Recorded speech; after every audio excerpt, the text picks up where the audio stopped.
இவனெல்லாம் ஒரு ஆளுநரா? கடுப்பான மோடி. தமிழக ஆளுநரை மாற்ற அவசர ஆலோசனை கூட்டம். அதிர்ச்சியில் டெல்லி. கும்பகோணத்தில் கலைஞர் பெயரில் பல்கலைக்கழகம் அமைப்பதற்கான மசோதாவை ஆளுநர் RN ரவி குடியரசுத் தலைவருக்கு அனுப்பியிருக்கிறார்.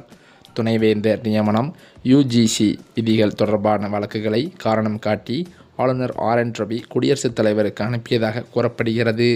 சட்டசபையில் கடந்த ஏப்ரல் 24 மறைந்த முன்னாள் முதல்வர் கருணாநிதியின் பெயரில் கலைஞர் பல்கலைக்கழகம் உருவாக்க வேண்டும் என்ற கோரிக்கை வைக்கப்பட்டது. இதனைத் தொடர்ந்து கும்பகோணம் மாவட்டத்தில் கலைஞர் பெயரில் பல்கலைக்கழகம் அமைக்கப்படும் என்று முதல்வர் ஸ்டாலினும் அறிவித்தார். இதன் பின்னர் கலைஞரின் பல்கலைக்கழகத்தை உருவாக்குவதற்கான சட்ட மசோதாவை உயர்கல்வி அமைச்சர் கோவி செழியன் தாக்கல் செய்திருந்தார்.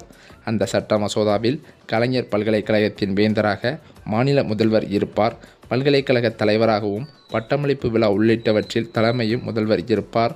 அது மட்டுமில்லாமல் வேந்தரின் முன் அனுமதியின்றி யாருக்கும் கௌரவ பட்டங்கள் வழங்க இயலாது.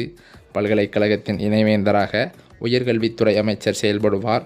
மேலும் துணைவேந்தர் தேடல் குழுவில் வேந்தர் பிரதிநிதியாக உச்சநீதிமன்றம் அல்லது உயர்நீதிமன்ற ஓய்வற்ற நீதிபதி, அரசு பிரதிநிதியாக ஒரு கல்வியாளர் அல்லது முதன்மை செயலர் அந்தஸ்துக்கு குறையாத அதிகாரியும், சிண்டிகேட் பிரதிநிதியாக மாநில அல்லது மத்திய பல்கலைக்கழகத்தின் துணைவேந்தர் உள்ளிட்ட கல்வியாளர்கள் இடம்பெறுவர் என்றும் கூறப்பட்டுள்ளது.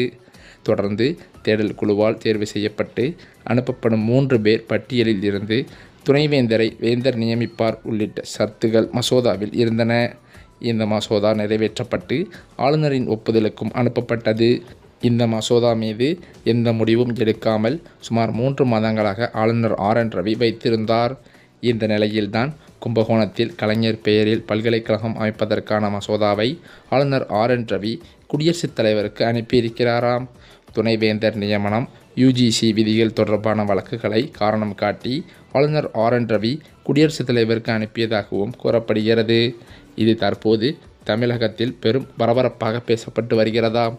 ஏனென்றால் ஏற்கனவே திமுகவின் ஆளுங்கட்சிக்கும் ஆளுநர் RN ரவிக்கும் மோதல் போக்கு அதிகமாகவே இருந்து வருவதாக தகவல்களும் வெளியானது. இது மேலும் தமிழக அரசுக்கு களங்கம் விளைவிக்கும் வகையில் இருப்பதாக தமிழ்நாட்டில் பல அரசியல் கட்சி தலைவர்களும் விமர்சனம் செய்து வருவதாக சொல்லப்படுகிறது. இதன் அடிப்படையிலேயே பல்வேறு பிரச்சனைகளை ஏற்கனவே சந்திக்கும் மோடிக்கு ஆளுநர் பிரச்சனை மிகப்பெரிய பிரச்சனையாகவே உச்சநீதிமன்றம் எச்சரிக்கை விடுத்து வருகிறதும் குறிப்பிடத்தக்கது. இதன் காரணத்தினால் முதலில் இந்த ஆளுநரை மாற்ற வேண்டும் என்று மோடியே முடிவெடுத்துள்ளதாக தற்போது டெல்லி வட்டாரத்தில் தகவல்கள் வெளிவந்து கொண்டிருக்கிறது. இதற்காக திடீரென அவசர ஆலோசனை கூட்டம் போடவும் மோடி அறிவுறுத்தியுள்ளதாகவும் தகவல்கள் வெளியாகி வருகின்றன.